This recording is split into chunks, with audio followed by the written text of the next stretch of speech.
throughout the universe. I'm Dustin Crain. This is Building Our Global Muslim Future, Connecting the Diaspora of Hearts. It's really a blessing to be here again. We have an incredible show. In the first episode, we had Imam Khalid Latif and Dr. Hatem Bazian and Mariam Kashani and a really amazing group of speakers. And today we have another amazing global group of speakers, including our first guest, Ramon Grosfoguel, Shaykh Musab Penfound, Mark Crain, and Hazel Gomez, and our brother Adnane Addioui from Morocco. And so today is a really global show. It's super exciting. We're going to talk everything ranging from spirituality on what is the future of our hearts to talking about what's happening in our world right now and what are decolonial where should we be looking at to really think about decolonial futures together with Ramon. So we're going to start with our brother Ramon Grosfoguel. He's a professor of ethnic studies at UC Berkeley. He's also the founder of several decolonial summer schools throughout the world, ranging from Islamic thought to decolonial theory that he does in Spain every summer. And so, yeah, Ramon, it's really an honor and a blessing to have you with us. How are you holding up in San Francisco? Alhamdulillah, everything okay. Salam alaikum, Dustin. How are you? Salam. Good. Yeah, everything is good. So yeah, Ramon, I think that we've been talking, and one of the big issues right now is that the media is not being clear with the words they're using around what this crisis actually is. Can you talk about what's really happening in the world right now and some of the ways that you're thinking about it? Yeah, there is, I think, and the way I see it is that we are now in the middle of a turning point at a global scale for humanity, for everybody in planet Earth. There are three temporalities that simultaneously gets entangled in this pandemic, in terminal crisis. These three temporalities are in terminal crisis. The first temporality is the temporality that goes from 1973 until 2020, right now, which is the temporality of the neoliberal projects at a global scale. Neoliberalism, as you know, is a form of managing capitalism that is known as wild capitalism. That is, neoliberalism basically takes, the rationality that the capital is and profits for capital is privilege over human life. And basically what neoliberalism does is to deregulate the financial markets so that the big capital have the upper hand and have no restrictions to all the atrocities they want to do, both nationally and on a global scale. They privatize everything, including services that used to be done by the states, are privatized all over the world. And this is the policy that was put forward after I began in 1973, because it began with the coup d'etat of Pinochet, CIA organized, against the government of Salvador Allende in Chile. And the first laboratory of what is called the Chicago Boys and from the Department of Economics in the University of Chicago was the dictatorship of Pinochet in Chile. That's where they began the neoliberal project. Then it continued with the coup d'etat in 1976 in Argentina with General Videla in power. And then Margaret Thatcher took it to the UK, and then Ronald Reagan in the 80s here. And then it became what is known as the Washington Consensus in the early 80s, where they decided to implement these neoliberal policies of wild capitalism at a global scale with the International Monetary Fund and the World Bank. And these were a form of blackmail when they took advantage of the crisis of third world countries to blackmail the countries, like, I will give you a loan, in exchange you have to do, and they come with a laundry list of austerity measures that are, in other words, ways to instrumentalize the policies of the states in favor of financial capital, the 1%, transnational corporations, at the expense of the benefit and the quality of life of the broad populations in the world. That went on, and I'm saying this entered in terminal crisis because in 2020, because with this pandemic, what happened is that it has become very obvious that the countries who follow this model of extreme privatization of everything and deregulation of financial markets and everything are the most affected by this COVID-19 crisis. Why? Because if you have privatized the health system, like USA is a privatized health system. We never had national public health system. And in many other places where there was a national public health system, they privatized it and destroyed it. So now, if you look at the correlation on number of deaths by coronavirus, and the countries, there is a high correlation between neoliberal states and high proportion of people dying. USA is the epicenter of number of people with coronavirus in the world and number of deaths. So it's huge, So USA has the resources to destroy the world 10 times. With all the weapons, all the resources going to military industrial complex, all the resources going to bail out Wall Street. I don't know how many times they've done that over the past 40 years. But they don't have the resources to really deal with a crisis like this and take care of the health of the population.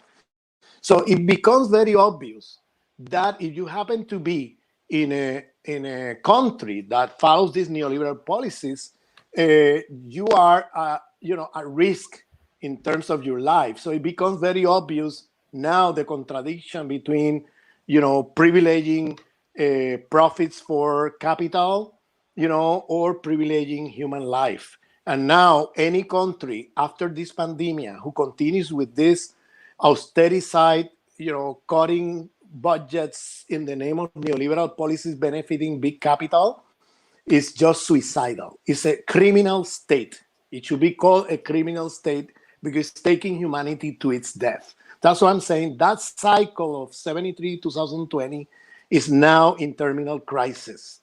The second cycle. Wait, let's go one at a time. So let's go a little bit deeper with that one first, right? Because I think it's really important what you're saying here is that this is about political systems based on, if you look around the world, the population, the countries that are doing well are essentially the countries where they have healthcare, where they take care of the people, where they don't have millions of homeless people as we do throughout the United States, because people may not understand what this system of neoliberalism is. This system that was designed by the likes of Milton Friedman and others. David Harvey's book, Short Introduction to Neoliberalism, is a great starting point for that. But really what the system is in terms of destroying all support from the government, from the state, for any public institutions, privatizing everything. And this privatization has led towards just a focus on capital and wealth, right? And then with this, what you're saying, when we talked earlier, you were saying also that the media isn't saying what this thing really is. So this is actually a Great Depression already.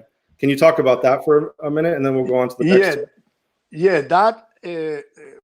Well, just to finish with the point, the first point, just to finish with that one, just look at the numbers of deaths in countries like USA, Spain, Italy, France, the UK, Ecuador, Chile, Brazil, Colombia. I mean, the countries that follow the neoliberal project are in the worst situation that you can imagine. The countries that have more state intervention, state participation in healthcare and so on, they are in a better situation relative to the coronavirus. For example, take a country like Cuba. Cuba is a country that has been under 60 years of US blockade.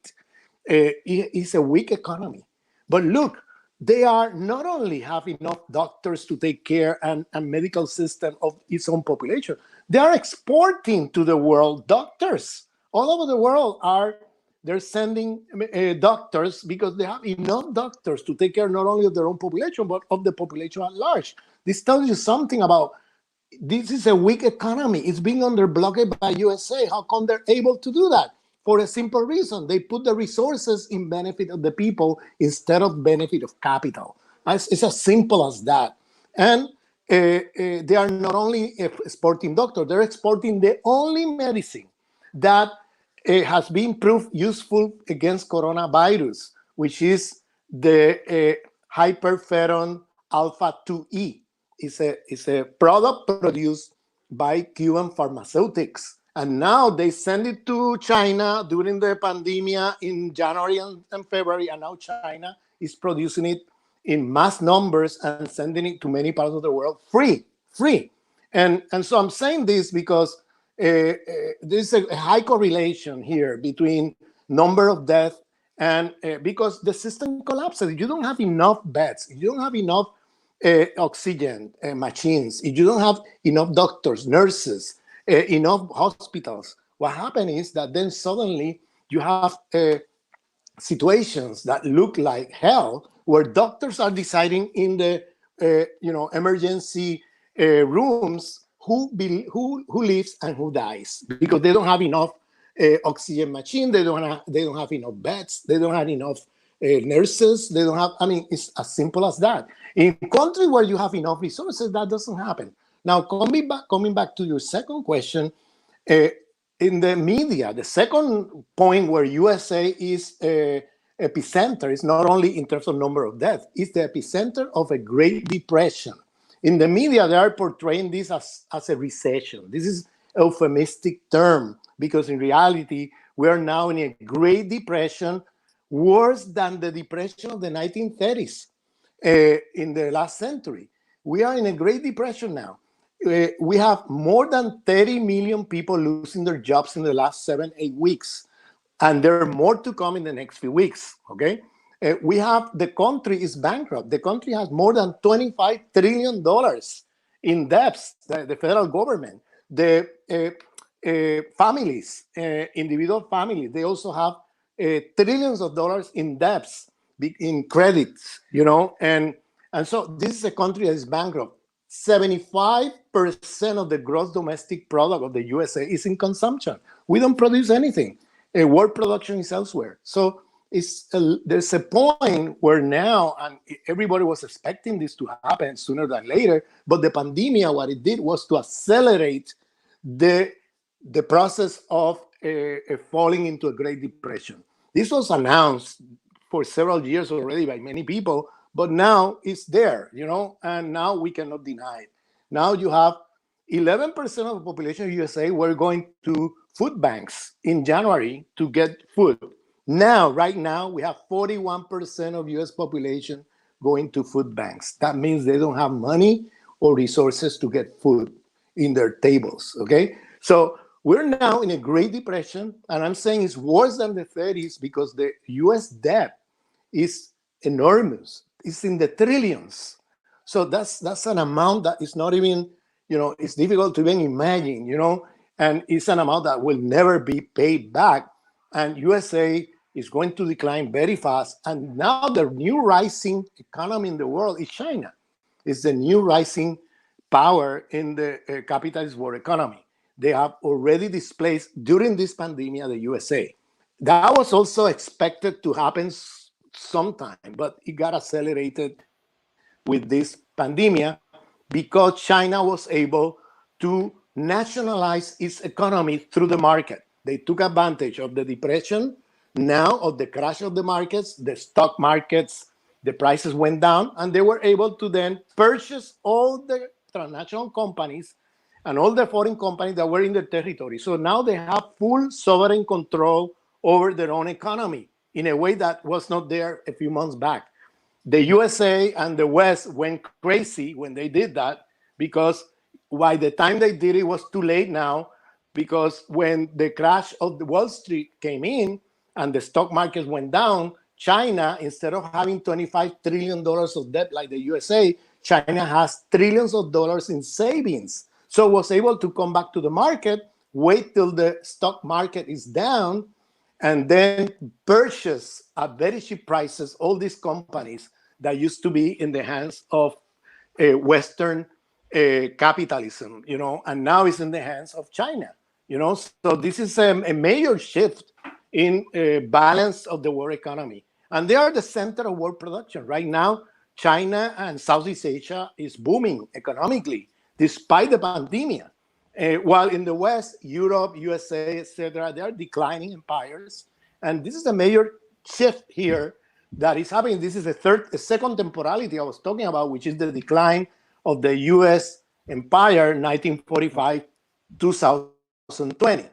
So this is the second temporality that I was describing to you. The first one is the terminal crisis of neoliberalism in 1973, 2020, and now the terminal crisis of US hegemony, 1945, 2020. And then there is a third terminal crisis, which is the cycle that began in 1492 with the European colonial expansion and the destruction through that European colonial expansion of all other civilizations and the imposition of this civilization, Western modernity, all over the world. Today we are in this planetary civilization. Everybody's inside this planetary civilization. And the problem is that this planetary civilization is destroying the ecology of planet Earth. It's destroying life. It's a very destructive civilization, not only because it privileged the profits of capital over the life of human beings, but also because it has a vision, a cosmology of producing technology with a dualistic Cartesian cosmology. What I mean by this is that every technology has cosmology. There's no technology without cosmology. So the cosmology of this system, of this civilization, where we are all in, this planetary civilization, is Cartesian dualism. What is Cartesian dualism? It's a philosopher, René Descartes, who believed he was the founder of modern European philosophy in the 17th century.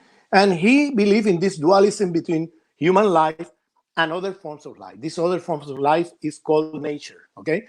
And so the belief is of this cosmological understanding is that human life is ontologically insulated from other forms of life.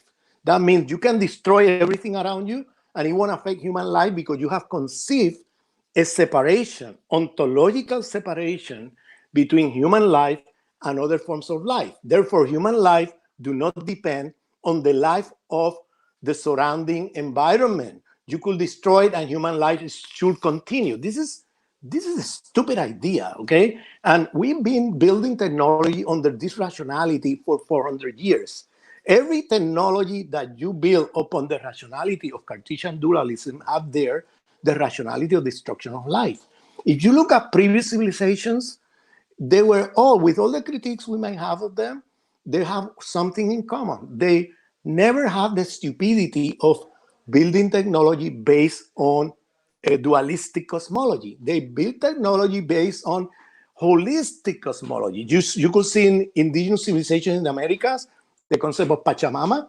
In Africa, the concept of Ubuntu. In Islamic civilization, the concept of Tawhid. Despite the differences, they have something in common in all these cosmologies, which is the understanding that we are all inside one cosmos, and that inside that cosmos, there are different forms of living and life that coexist with each other and that depend on each other for its own existence. So this idea of thinking that these other forms of life are exterior to the human and that if you destroy they won't affect the human, it's a stupid idea. Nobody in the past had that idea.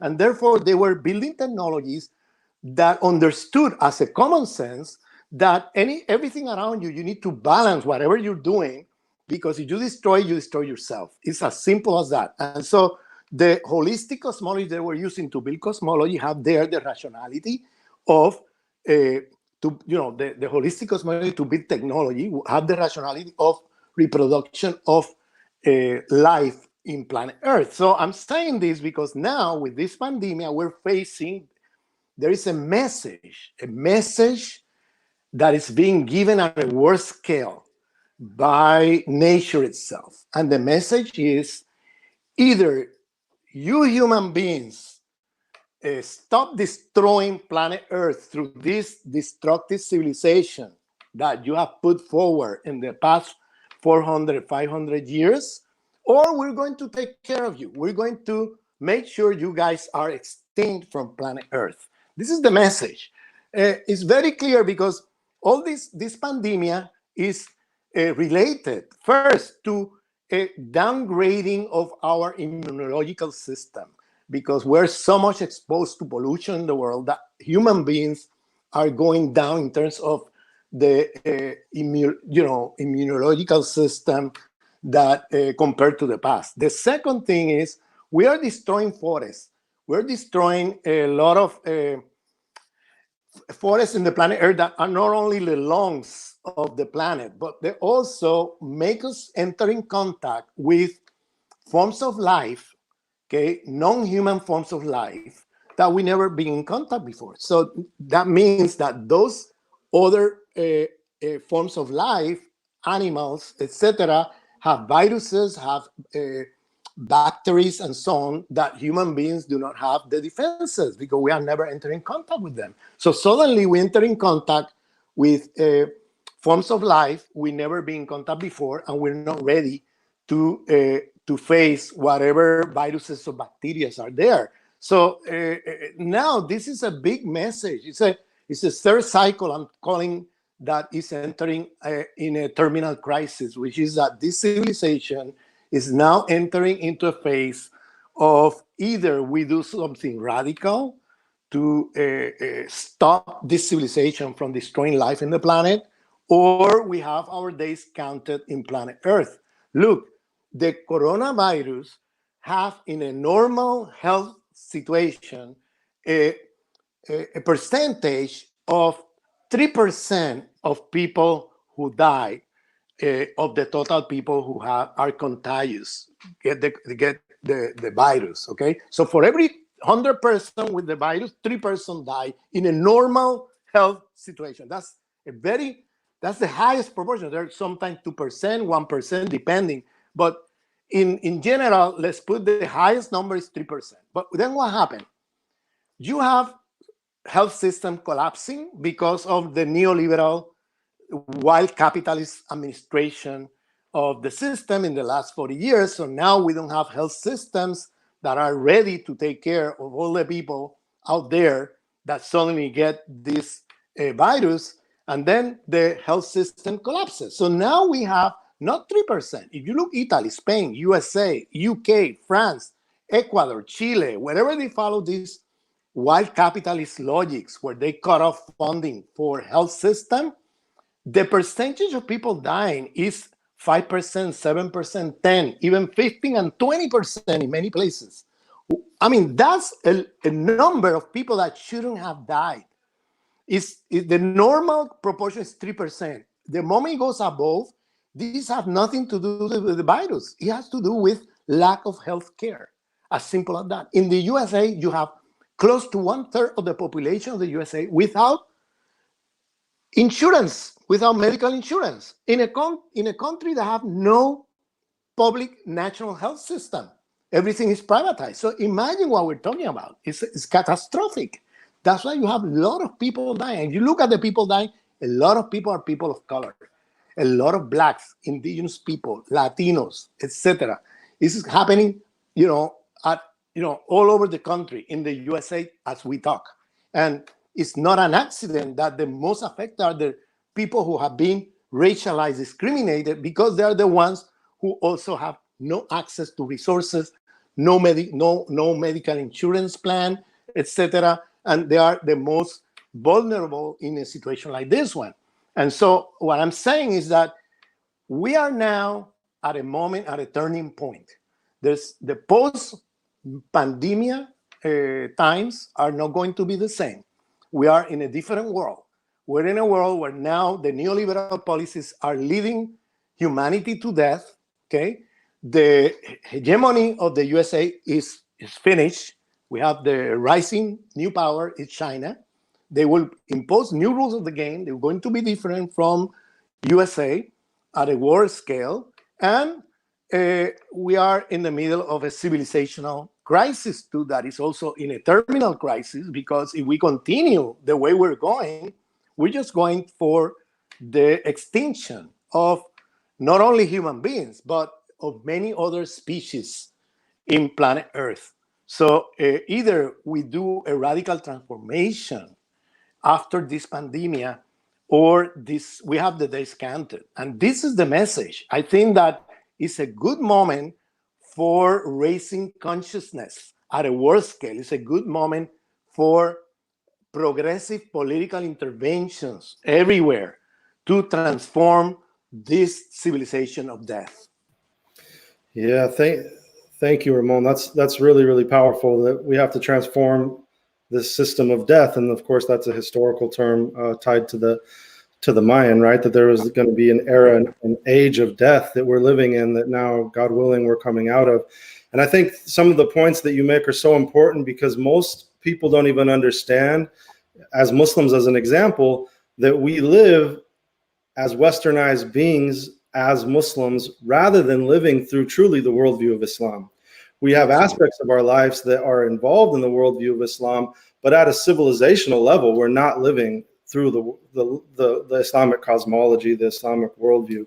And so I think that it's so important that we understand this process. And, you know, with that, we wanted to also tell everyone that we're really excited that Ramon's going to be hosting a show with us, inshallah, about decolonial futures, talking to different decolonial thinkers around the world, because I think what Ramon is saying, this type of thought, is so important right now. Kifah Shah gave you a shout out from her Berkeley days, saying love to Professor Grosfoguel, throwback to ethnic studies classes at Cal. So everyone's excited to see you, Ramon. And you know, God bless your family. May Allah bless you in these last nights. That's the last night of Ramadan. And we look forward to seeing you soon. Thank you very much for the invitation, Dustin. Thank you very much also for having this opportunity. Looking forward to doing this program of Decolonial Futures with you. And salam alaikum to all. Alaikum salam. Thank you. Yeah, so next we're going to bring in, that was really amazing. Next, we're going to bring in our sister Hazel Gomez, mashallah, to talk about Latino Muslims, to talk about, you know, we just came from a Latino Muslim with Ramon Grosfoguel. We had a number of Latino Muslims scheduled for the program. Unfortunately, Mark Gonzalez and Soraya Hosni can't join us today because, alhamdulillah, good news is that they were finally reunited after being separated for almost 2 months. Hazel, I think you're muted. There you go. And so, alhamdulillah, they were reunited today in Tunisia. They had been separated for almost 2 months by this virus. And so that's good news, but because of that, they'll have to join us on another session. This is the second session. We have 2 more coming in the month of June, or Shawwal, inshallah. Hazel Gomez is a Puerto Rican and Mexican convert of 17 years, hailing from Chicago's West Side. She is studying with Islamic Sciences with Rabata's academic program and seminary under the tutelage of Shaykh Tamara Gray and other Muslim women scholars. She serves as a curriculum developer, trainer, and mentor with the Muslim Power Building Project. And it's really an honor to have you with us, sister. So we wanted to, you know, just jump in and you know, you fit into so much of what this program is about building how do we build our future and think about our future in this moment. And, you know, we had several conversations leading into this where I talked about, we need to talk about the future of female scholarship. We need to talk about the future of Islam and Spanish in the Americas and the growing Latino Muslim population throughout the Americas. And so, yeah, I wanted you just to take it away and to share your thoughts with us. How are you all doing in Detroit? What are you thinking about in this month? What's on your heart in this month of Ramadan? Alhamdulillah. Jazakallah khair so much, Dustin, for inviting me here. I'm so happy to hear that Hermano Mark is reunited with his family. So alhamdulillah, that is such good news and a very good reason why he's not here, alhamdulillah. SubhanAllah, with these last moments, day of Ramadan, it's been really phenomenal. And I'm honored to be here to talk about the future of Latino Muslims and what that looks like. So the day that I took my Shahada over 17 years ago, It was in this beautiful program that was about the 99 names of Allah. And I remember the seminar, it was called Who is Allah? Or Who is God? Actually, it was Who is God? And it was a seminar about the 99 names of Allah. I don't know how I found the flyer. I wasn't Muslim. I was in high school. And I begged one of my friends and I said, please take me to this program. And so we went to the program, and subhanAllah, right after the very first morning session on that Sunday, I was just completely taken aback and blown away. And I remember asking my friend's older sister, and I said, I think I'm ready to convert. And she was like, are you sure? And I said, yeah, I think I'm ready. And she had a big smile on her face. And during one of the breaks, she went up to the two speakers, and they're two very well-known speakers. I didn't know who they were back then, but subhanAllah, one of the speakers was coming towards me. And so I had gotten up from the seats, and I was told to like wait by this one area. And I waited right there, sitting in the corner. And he's walking over, and there's this massive entourage of people just like all around him. And I'm feeling a little nervous and a little intimidated. And he sits down in front of me. And he says, so I hear you want to become Muslim today. And I said, yes, I do. And he said, why? I said, because everything that I've been learning this weekend, I finally feel like I know who God is and who is the creator. And he asked, he said, so your name is Hazel Gomez, I was told. And I said, yes. He said, Gomez, you're Latina.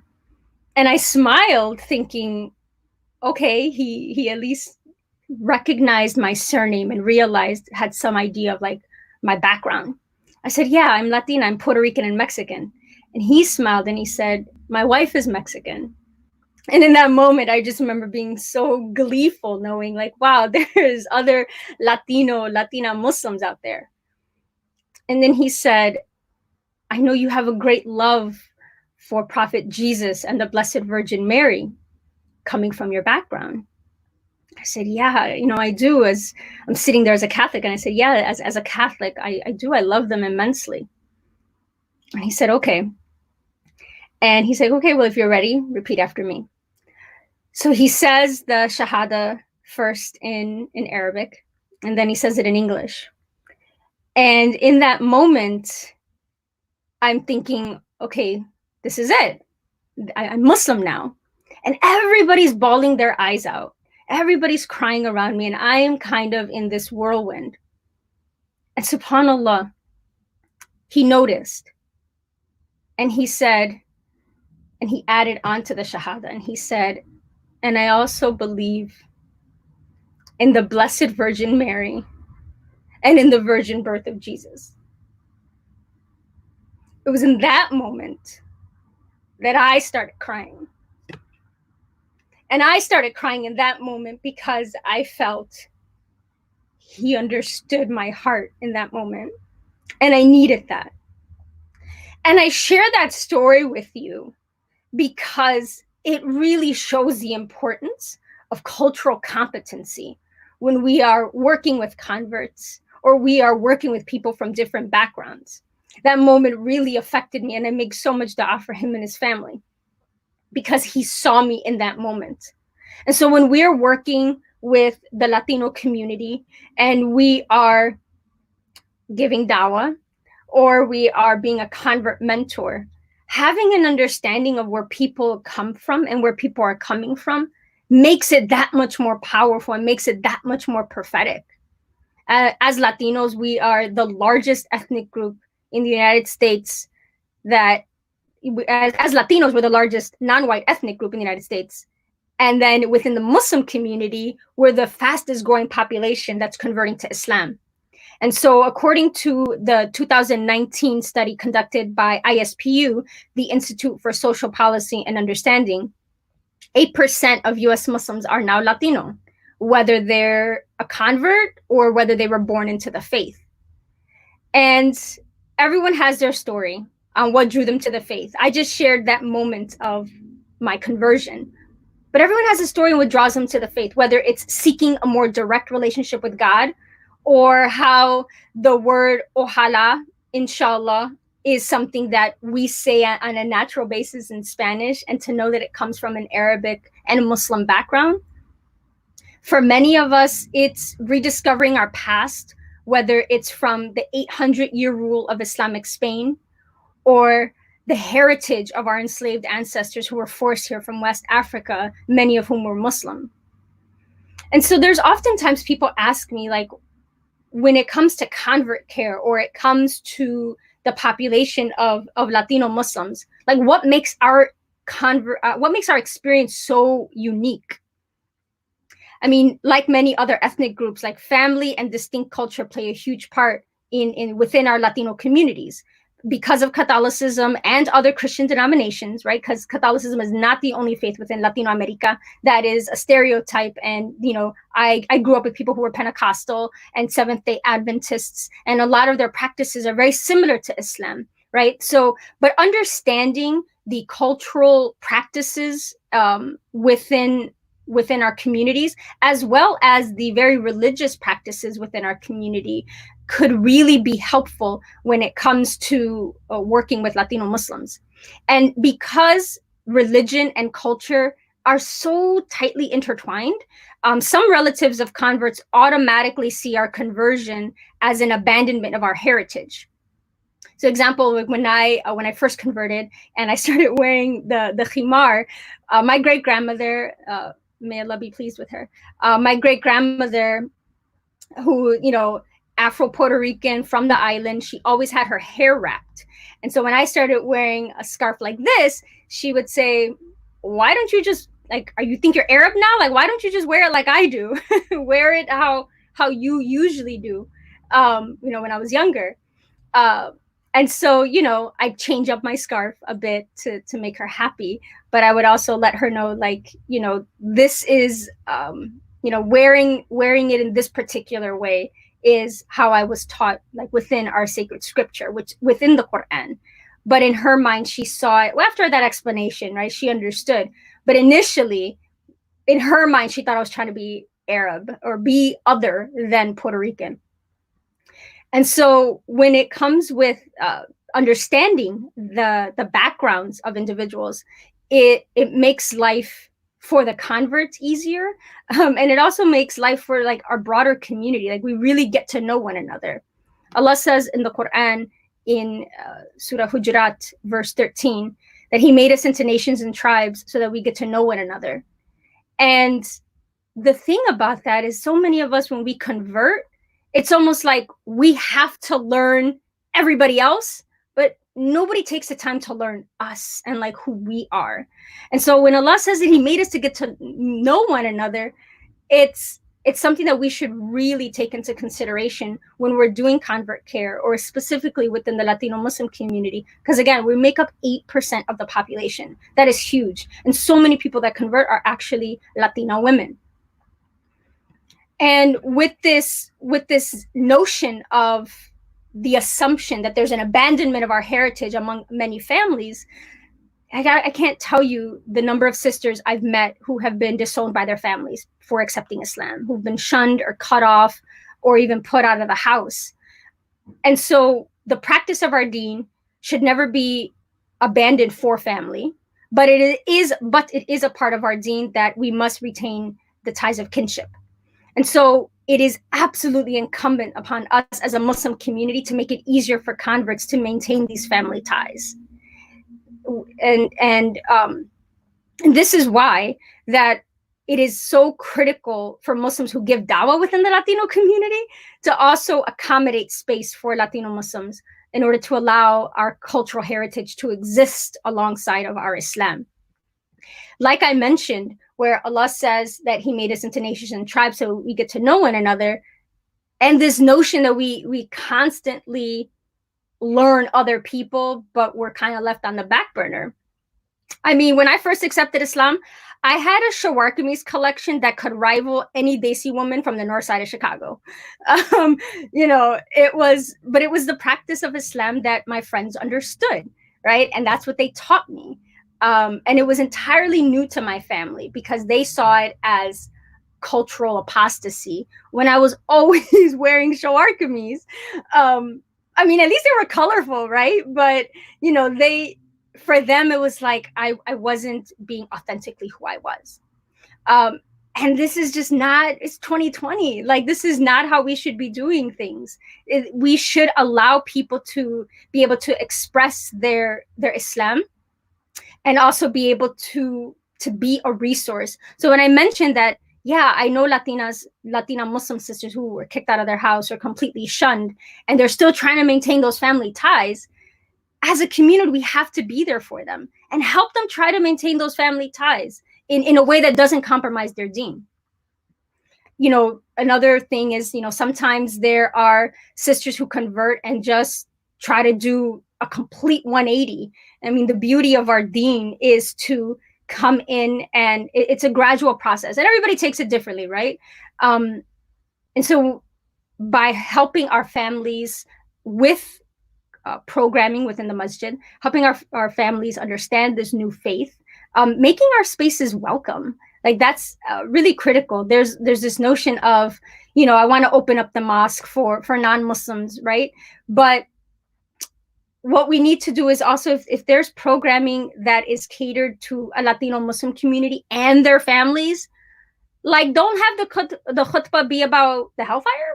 You know what I'm saying? Like, let it be relevant to the community that is there. If you have I mean, that happened to me. It was a program, it was all Latino Muslims and our families, and my mom went, and I was so excited. It was her first time in a mosque. This was before I was married. And the khutbah was about, or the lecture, it was actually a lecture. The lecture was about the hellfire. And I remember thinking, Ya Allah, I cannot believe this is happening right now. Of all the times that I have not heard about the hellfire, literally my mom is sitting here in her first time at the mosque, and they're talking about the hellfire. And so it goes into understanding and having proper programming that will bring the hearts of the people to this faith. As the Prophet ﷺ told Mu'adh bin Jabal before he was sent to Yemen, what he said was, be lenient with the people and do not be difficult on them. Give the people good tidings and do not repulse them.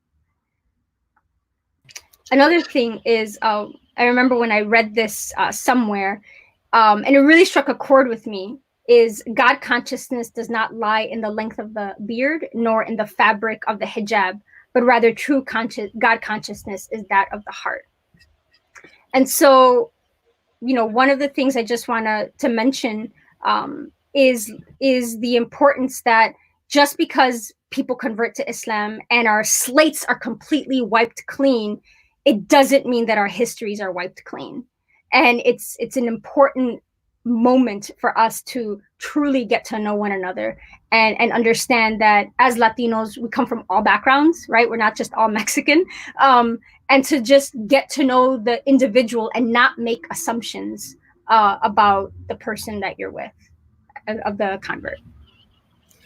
Yeah, thank you, Sister Hazel. Those are really amazing points. And I think, you know, since I moved to San Diego about 1.5 years ago, and alhamdulillah, my wife is also a Latino Muslim, and so I've really been able to go deep to see the level of growth, and also to see the growth across the border in Mexico of the community. And so one of the unique things here at some of the masjids in San Diego, they have programming in Spanish, but unfortunately, of course, that programming isn't paid for some of the people teaching it. And so we need to take this programming for Latino Muslims like very seriously, especially in places where there are huge Latino Muslim populations, and know that there's not just one Latino organization that is going to represent all Muslims around the country. And I think it's important that we understand that everyone who's coming to the deen, whether they're African American, or this is the importance of ethnic studies.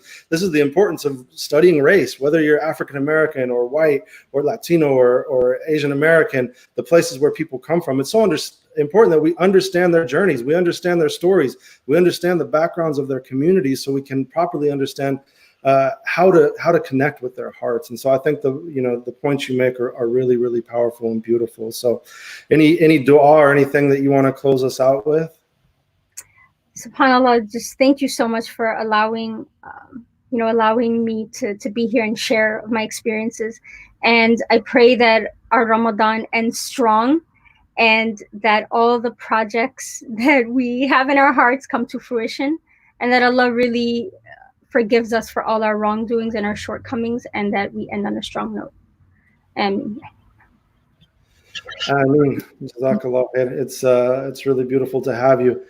And so with that, we'll move to another room in your house, literally, mashallah, to our brother Mark here. We'll bring him on the screen with both of you. So Mark Crain is the husband of Hazel Gomez. So mashallah, blessing to have you both here with us today. So thank you, Hazel. See you soon, inshallah. Assalamu alaikum, Mark. Alaikum salam, my brother. How are you?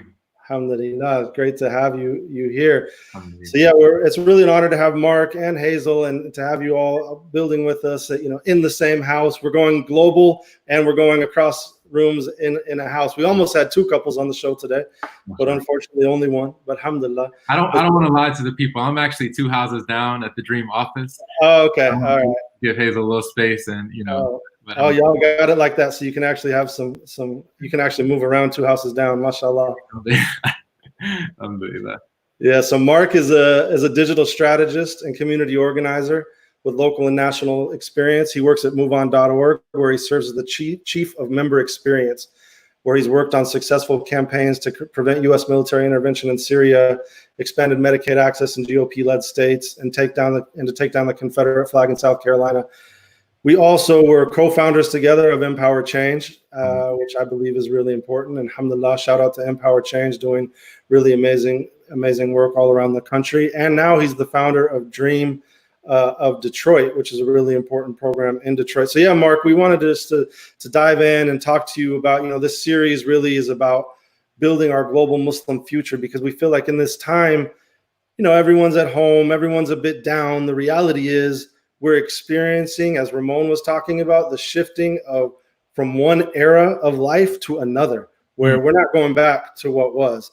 And so you all have been doing this work in Detroit, where you're talking about revitalization of the city, really building a city that's been destroyed, like one of the epicenters of neoliberalism, right? That has been absolutely destroyed by neoliberalism. Absolutely. So can you start with talking about the work that you're doing, and then we'll get kind of into the future conversation later.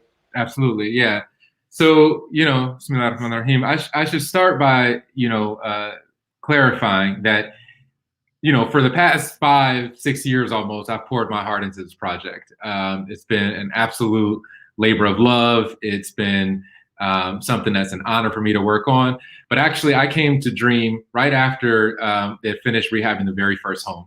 And so I want to shout out my brothers Wasimullah and Thaddeus Shakur, and all of the early founders of this project who first came together right before I moved home to Detroit, and started what was called then the Dream Project. And it was an initiative between a local group of elders from the Black Muslim community, particularly out of Imam Muhammad's community, and a group of Pakistani families out of the western suburbs of Detroit. And they came together with the vision of providing a place to live for a family in need. And mashallah, rehabbed that first home. And I was blessed to get involved as soon as I moved back to Detroit, and have been one of the people giving shape to this vision and this mission ever since then. So what we like to say is that we are combining community organizing with community development to revitalize this neighborhood here on the west side of Detroit. And as you mentioned, Dustin, Detroit really is the canary in the coal mine, so to speak, of neoliberalism. And that ranges from everything from deindustrialization to the privatization of schools, to the hollowing out of healthcare systems, and across the board. And so, one of the things that is manifested in is neighborhoods that have been depleted of resources and depleted of people. And a lot of times neighborhoods that have been victimized in lots of ways. And so our work here on the west side of the city is to really try to activate the local Muslim community and the Metro Detroit Muslim community, and folks who consider them allies, who consider themselves allies of this work, to really revitalize this neighborhood that we're in.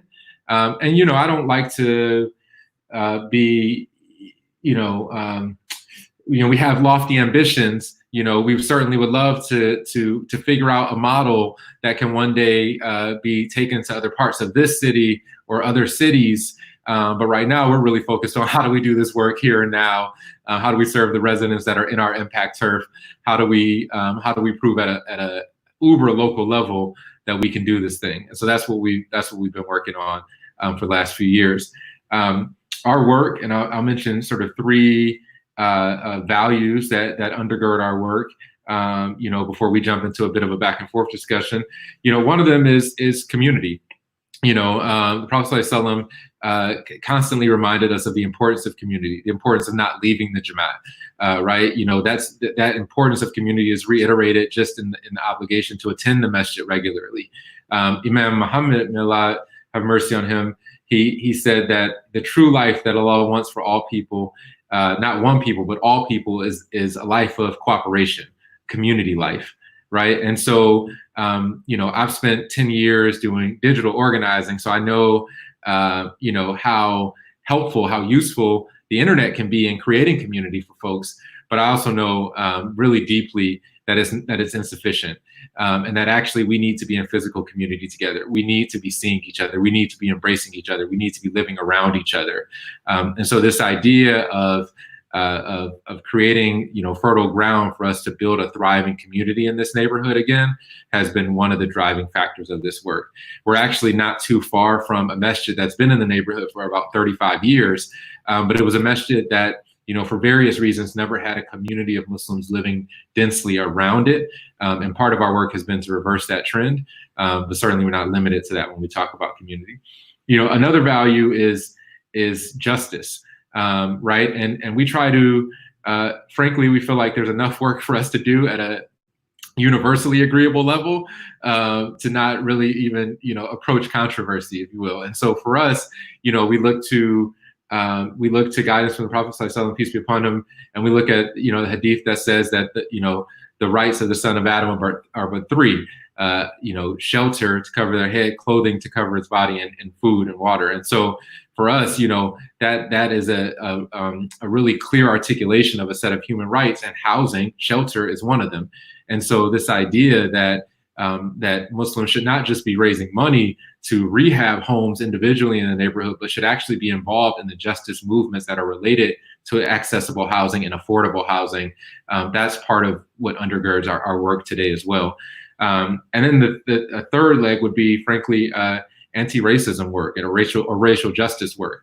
And so, many of us are, of course, familiar with, the last sermon of the Prophet ﷺ, where he says, no Arab is greater than a non-Arab, no white is better than a black, nor black better than a white, except for piety, right? We're familiar with the ayah in the Quran, in Surah Hujurat, where Allah says that he created us into nations and tribes to come to know one another.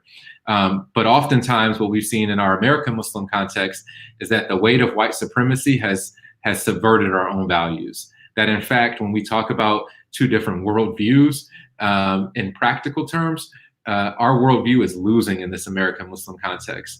And we see that particularly playing out in housing, and in the distribution of our communities.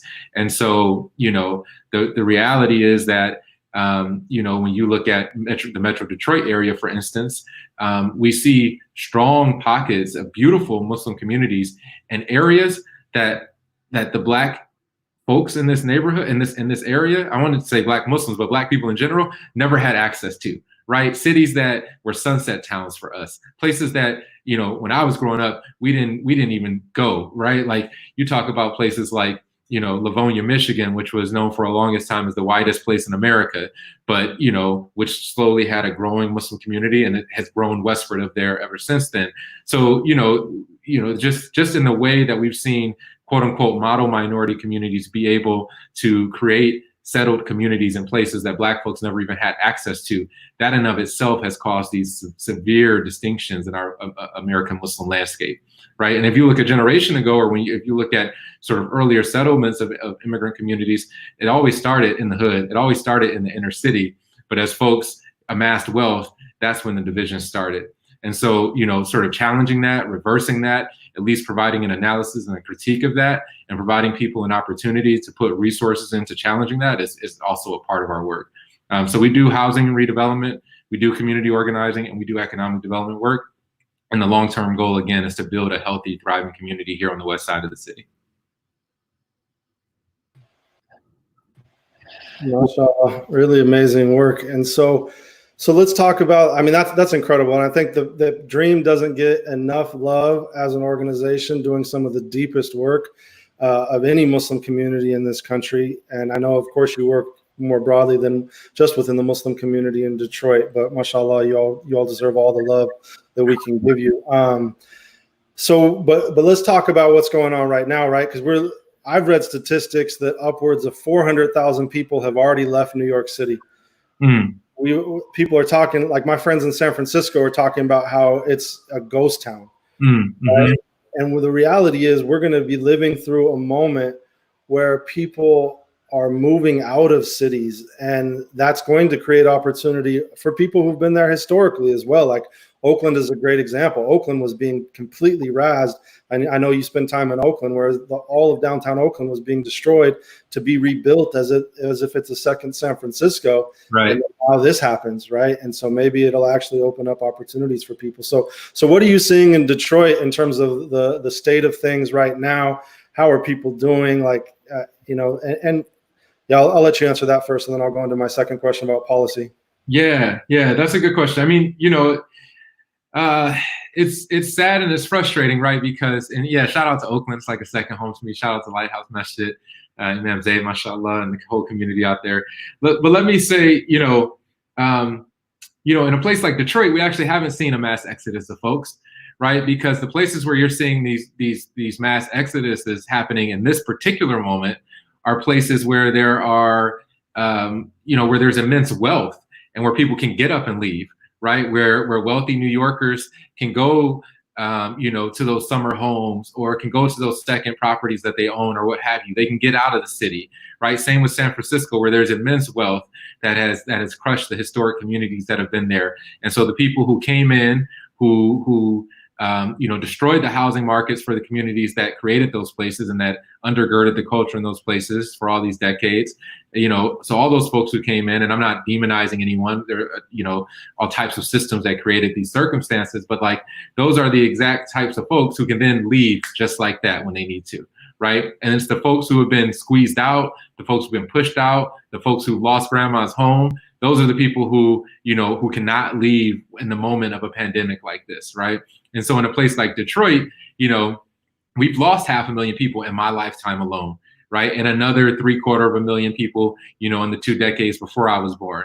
And so, we've been losing wealth for a very long time. And it far predates the 2000s, which here in Michigan, they call the lost decade. And it far predates, the Great Recession at the end of the 2000s. And so Detroit is a city that, doesn't have the luxury of people being able to just get up and leave when a pandemic like this hits. I'll say, just to kind of wrap my answer to this first question, this is a really interesting moment, because I think for 100 years in this country, everything has trended toward more urbanization, right? Across the board and across the country. And to now be in this moment where this pandemic is giving us pause and is making people question the risk of this sort of density of intense urbanization is a really interesting moment. At this point, I'm betting that it's a blip on the radar, because for environmental reasons and for economic reasons and for a whole bunch of other reasons, I think that urbanization is still the long-term trend. And that doesn't mean that with urbanization, we can't have local food production and we can't live more holistic lives, right? But certainly this is a moment that's causing us to rethink some of those things. And it's a moment that I can't pretend to have all the answers to as we live through it. Yeah, but I think it could also be a moment where you have the growth of smaller cities around the country, right? And people decide to move there. And part of that has to do with cost of living, right? Like what we're paying to live in San Diego right now in the midst of this crisis makes absolutely no sense. So part of it, people are going to be talking, it's not just stopping rent in the midst of this crisis, it's also the decreasing. We have to decrease these prices because none of us are going to be making as much money long term. The economy is going to continue to go down through the rest of this year. And so that's the final point I wanted to get to, really, is to touch on your work at Move On. Is, a lot of people have all these conspiracy theories about what's happening, and we spend all this breath talking about, who's benefiting from this. But as we know, who's benefiting from this are the powerful. There's there's been articles going around talking about how the 1% in the United States, the billion, have created $400 billion of wealth. Right. In the midst of Jeff Bezos being a trillionaire in a few years now, right? Yeah, exactly. Jeff Bezos, the trillionaire. And so what we need to talk about are policy solutions. And it's insane to me that that's not part of this conversation, that we, like Ramon said, this isn't a Great Depression or a Great Recession. This is equivalent or greater than the Great Depression. We need to be clear on that. So we need strong policy solutions. So can you talk about some of what your thinking is on that and what you all are working on at Move On? Well, yeah, I mean, so I'm going to say a couple of things. There, number one, again, this thing has pulled back the wool, and it's exposing, the inequities that we already knew were there. So number one, we really have to be asking the question, should housing be tied to a market in the first place, right? And that's a bigger conversation than we have time to dig into right now, but we've accepted this as normal. So many folks, even in our communities, are real estate investors.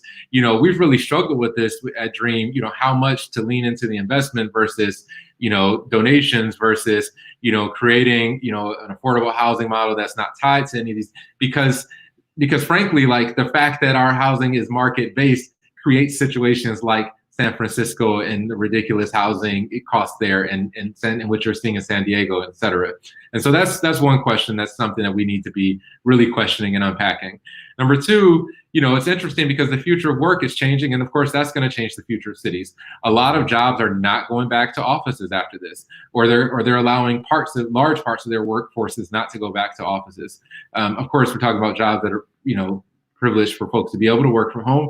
But the point is that, like, in a place like Detroit, when this happened, it was hard for school to move online because internet access was so difficult for folks to have in the neighborhoods, right? And so now we're having conversations about how do we rapidly increase broadband access or access to fiber or what have you, because first we had to get the laptops into the hands of the students, and God bless the people who distributed 50,000 laptops to Detroit students over the last couple of months, but also they have to be able to get online and have stable connections to be able to connect with their teachers and their classmates.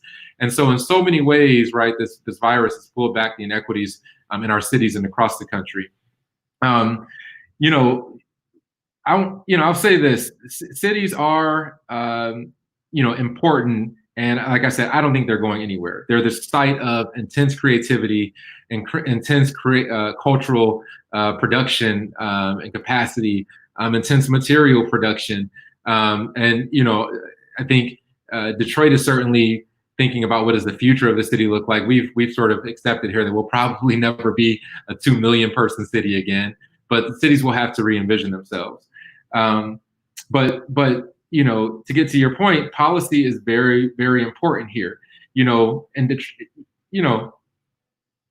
Like when we talk about our cities, right? A lot of times, right, when we talk about the hood, right? The hood is this thing that we love, right? Like the hood is the place that we come from. The hood is like a site of perseverance and resilience and deep family connections and mutual aid before that became a buzz term, right? Like, I saw a brother comment the other day, he was talking about sort of wealthy folks giving charity and sort of making it turn into a photo op. And he said, man, poor people have been helping poor people for a long time and never taking pictures about it, right? So the hood is this thing that we love, but the hood comes out of, right, the ghetto, right? The hood is us reclaiming the situation that we're in.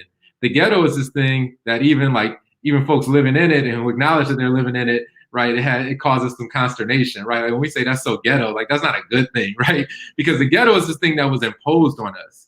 The ghetto is this thing that was created, and it was created by bad policy, and it was created by racism and racist policies. It was created by redlining, right? It was created by police brutality. It was created by, frankly, it was created by the New Deal, right? So when we talk about this being a moment that's even worse than the Great Depression, the New Deal created this social safety net or system of social safety nets that we've largely whitewashed, pun intended. And we have to remind ourselves that Black people were very intentionally written out of access to Social Security, that we were very intentionally written out of the benefits of the GI Bill, that we were very intentionally kept away from, those guaranteed loans that the FHA was offering to white families as they left the cities and flooded these brand new suburbs, and all of the investment that would have gone into the cities where Black folks were now living after the Great Migration was then moved to these suburban communities that we were locked out of. And so there will be incredible policies that come out of this moment, but are they going to be racist policies, or is the implementation of those policies going to be racist? Unfortunately, all the indicators right now are yes, right? Because this president decided that he was going to fire every inspector general that he ever discovered. So there's no oversight over any of these programs. And we're seeing it play out just in the application of the Paycheck Protection Program, where we know that Black and other people of color owned businesses are not getting access to these guaranteed loans. These basically what are grants, are in large part not getting access at the same rates as folks in the white community. And so, we have to try to hold accountable the government in this moment, and it's incredibly difficult. Yeah, that's the policy piece. But of course, who knows what's going to happen with this election? Who knows if they'll try to cancel the election? There's so many things that could happen. Yeah, there's going to be a lot of shenanigans, but we got to do a couple things. Number one, we got to push back every time we see disinformation on the internet. I don't want to talk about the pandemic. I'll be honest with you, that's some nonsense that we got to stop our people from. It's driven by Russian bots and the same entities that will lead towards the re-election of Trump. You know what I'm saying? And so we got to push back against those things when we see them online, because especially in this moment, folks are doing nothing but consuming things online. Our children are consuming more online than they ever have been because we're all been locked in our houses. And number two, we all really got to be pushing for vote by mail, and we have to be pushing for the most accessible forms of vote by mail that we possibly can. And honestly, that might be one of the most transformative things to come out of this entire moment, is that more people have access to than we've had in our whole lifetime. Yeah. No, thank you so much, Mark. We have a couple comments from Amir Ahmed saying, I think there'll be even more influx of people moving to Detroit going forward. Exactly what's happening. Everybody's welcome.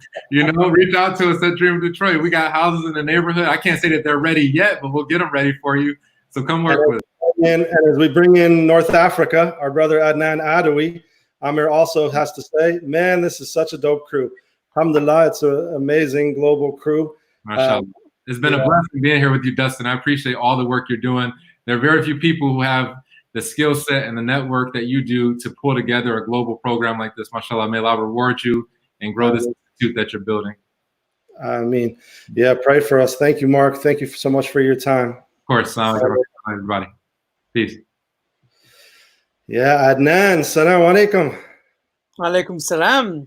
Good morning or good evening, or I don't know what time is it even. Good evening to you. Adnane just broke his fast. You're in Rabat, right? Yes. Rabat, Morocco.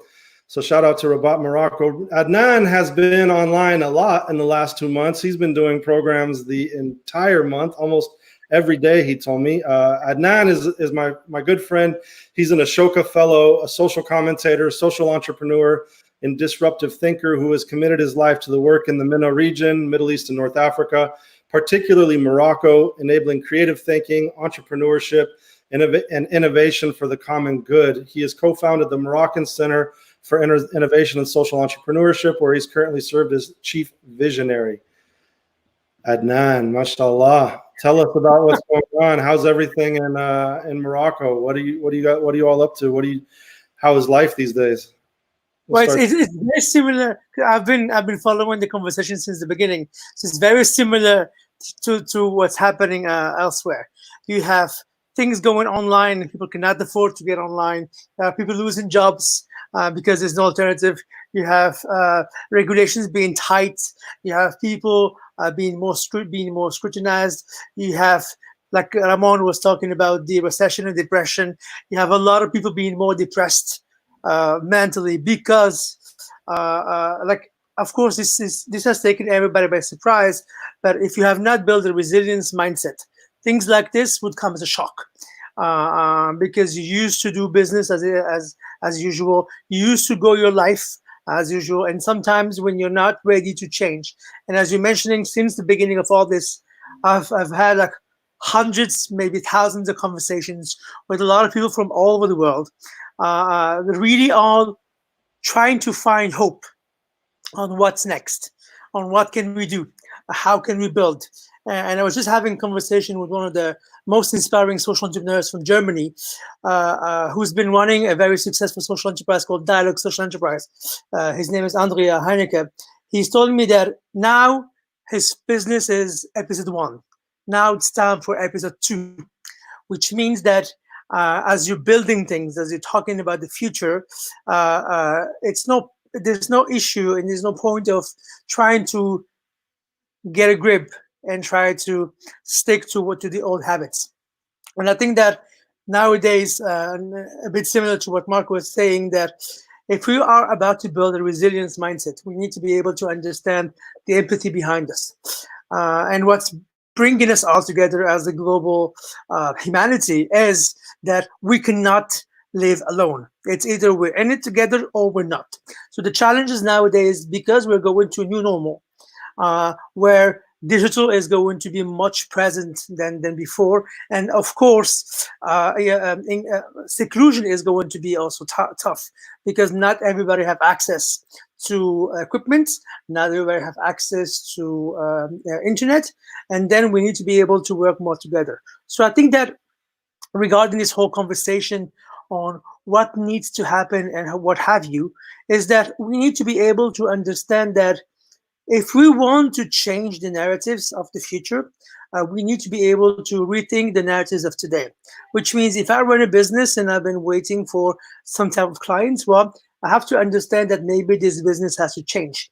And if I've been waiting for this big project to come, then maybe it won't come. So I need to be able to change a little bit my glasses and see what are the new things that can happen and how can we really, really, really look forward to it. And this goes back to communities. And I think communities here are really the idea that how these small units beyond your family, beyond your next of kin, how you can expand to the close community, and how can you be able to understand their needs. And then the challenge now, as somebody was mentioning community organizing, in many parts of the world, there's always a selfishness, like the bad side of selfishness, that doesn't make people understand that if it concerns you, it concerns me too.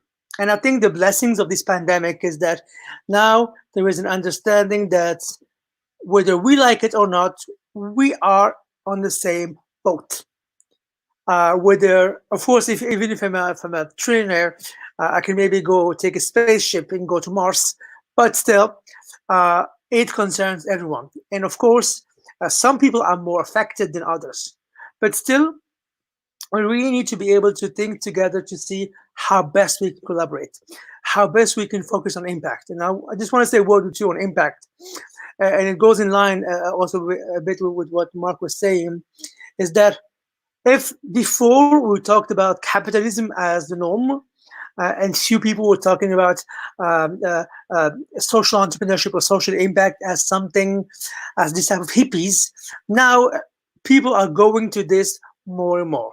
We need resilient healthcare. We need resilient education. We need affordable food and products. We need to have affordable housing. We need to have affordable ways to be able to connect, which means that now this is the time for people who want to really shift the way they think and shift the way they can create projects and thus create global impact. And here, the scale is always important, because as we're living in these days, phygital is the new norm, which is the mixing between the physical and the digital. So how can we, like the program, this one, how can we reach hundreds of thousands of people? How can we reach millions of people? How can we transform ideas into action? How can we inspire not just people to be able to say, oh, mashallah, this is something fantastic, but I want to be part of it. I want to get out of the laxism and the morosity that this is bigger than me. Oh, the system is too big, I can't fix it. Well, maybe you cannot fix it by yourself, but If you bring a group of people, you can then create something that works. And this is the pathway to be able to come for the future. And one last thing on this is that as we need to care more about ourselves and our communities, we need to care also about the future. Because the future is not going to look nice if we don't, if we learn from our mistakes, and if we don't learn from what we have. We've seen now on Facebook and on social media a lot of people talking about the new economy going more green, reviewing capitalism. Still, it's a fringe in society. We need to make sure that if we buy this T-shirt from this shop in LA or San Francisco, there's high chance that this shop comes from a factory in Bangladesh. And this factory in Bangladesh is very often in very dire conditions. And now in this pandemic, they've lost their jobs. So how can we create more opportunities? How we can create more jobs and thus create more impact that would definitely work for everyone. And I think these are the thoughts that I believe that for me were important for like decades. And nowadays, thank God, alhamdulillah, a lot of people now are becoming more aware of them, that we need to teach our children and young people, the elderly, that this is not mainstream. This should be mainstream. Like caring for others, going back to the roots, going back to the principles, the principle of niyyah, the niyyah hasana, the positive intention. How this positive intention is what is going to make us work. And then ethics, if we disconnect them from morality, you cannot create something that is equal for everyone. And this is why we're here, and this is the mission of life, and this is what we are on earth, that we need to be able to not just know each other, but improve each other. And that's how a path forward that we can reach together. Yeah, so it's just a few things is we need to transform the world and connect each other and connect our hearts, mashallah. So those are really beautiful thoughts. I've thought a lot about this, that what we're going to live through now, because there was a moment where, you know, those people in the United States, we're not even hearing about what's happening in Mexico, literally across the border, 13 miles from where I'm at, where there were American corporations that insisted upon leaving their factories open. And so there's been a really terrible outbreak in Tijuana, right? And because of those factories staying open, eventually the government closed them, saying, we don't care about what you need to make. We have to care about our people. And then I had a friend tell me she was putting a bunch of money into different groups of nonprofits, being very charitable. And she told us that that she had started hearing from family in Pakistan that basically all these factories had now closed, and that everyone who worked at those factories, they literally didn't have money for iftar during Ramadan. And so she had to move some of that money around to different parts of the world, right? And that's the reality, is we don't see the full connectedness of our already very global lives. But to me, a lot of what could come next is a localization, where we really have to build local economies, local production in stronger ways, where perhaps it's government supported and for lack of better term, more government funded, socialistic kind of thinking, as Ramon was talking about, right? I know that they don't like this term, but the reality is neoliberalism is destroying our planet and what comes next. So I know a lot of go ahead, you can respond. Well, I think that there is a thin line between local economies and nationalism. We need to differentiate both, because yes, we need to be able to support local producers. We need to be able to support and have ethical food, ethical garments, and everything that does not destroy the ecosystem and nature. At the same time, it does not mean that we are going to live in silos, because we cannot live in silos. The example from the factory in Bangladesh, it comes from a premise that you need to be able to produce something far off where it's cheap, so that you have a better quality product. The new thinking that we need to move on right away is how we can, first and foremost, answer the needs of the local communities. That's number one. No one should be left hungry. No, and you can call it socialism or you can call it equality, you name it. But no one should be left hungry. No one should be left homeless. No one should be left without access to quality education, without access to healthcare. Once we're able to address this at a global level, we can then talk about innovation and added values that can be traded like across countries. Like if you go like to many countries in Africa where import of wheat comes from Canada and the US. So people exchange dollars against wheat. And now in the times of pandemics, dollars are scarce. So what happens is that you have many, many communities in countries that are at risk of starvation because the business model of the countries were dependent on assistance or foreign assistance or import. So the challenge, as you were saying, Dustin, is the government support, the philanthropic support, to really be able to, number one, provide the basic net. Call it safety net, call it insurance, whatever. And this is where things like the universal basic income or minimum revenue, these things come into an ease. And then the role of research. Because what happens is that if you don't cover your basic needs, you cannot innovate. Because you're going just to spend your time to look for the pocket money to be able to survive. So if we're able to create systems where no one is hungry, no one is in dire need of their basic needs, we can then create a society that can be just. And this has happened over history. A lot of people don't like this, but like when you talk about utopia, like the Aristotle idea, is something in the future. But over history, there have been hundreds of examples of communities where you had zero poverty. Like you go to Granada, you go to Andalusia, you go to a period of time in Medina, in Delhi, in Sultanate of Sukarno in Nigeria, the Borno State, different places. Over time, they've been able to reach this type of net neutrality or income neutrality. So the challenge now is, do we as a global society keep on preaching that in your life you have to earn more? That's the only mission in life. Or do we start to go and preach to the basic fitra, which is we need to be able to do more and do better, because we don't have planet beasts, and you can have all the trillions of the world, but if you're dying and sick and Google doesn't invent the death fighting machine, we're still going to be doomed. So yes, do we need to rethink how we do business? Do we need to rethink how we communicate with others? Do we need to rethink the kind of the neo-colonial patronizing approach that I know you don't, and that we have to move on into a more equalizing system? And this what should be the reality, not just the future. And then we look at countries like New Zealand. I've been following New Zealand for the last 2-3 years, and I've been impressed about how the motto of the country and society has been on well-being.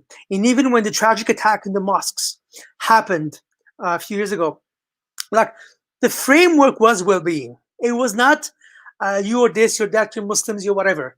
When we put well-being for humans, species, and the planet at the center, we can create a just society. But if we keep teaching ourselves that we have to take this loan to buy this car, buy this house because it's expensive, or buy stuff because we don't need it, we will have tons and tons and tons of tragedies like the pandemics we're living in right now. MashaAllah, bro, that's really deep. I mean, one of the ways I think about it is you have to think almost of like this pile of trash that you're creating throughout your entire life. And as we as Muslims believe, there will come a day of judgment. Is that pile of trash part of our day of judgment, where we literally are just standing in front of piles and piles of things? Like you said, we live in a reality where it's how much can you make? But I love the usage of the idea of the fitra here, of what can we do? What is our, what kind of charity, lasting charity, sadaqah jariyah, are we leaving on this earth for future generations? Like even some have called it the idea of 7 generations. What's next? What can we leave? Well, beyond sadaqah jariyah, because if we take a snapshot of the world, the concept of endowments, the fiqh, upon which universities like Harvard and Cambridge have been built. Nowadays, because many societies try to disconnect from history, they try to reinvent the wheel by inventing new concepts that actually do not work.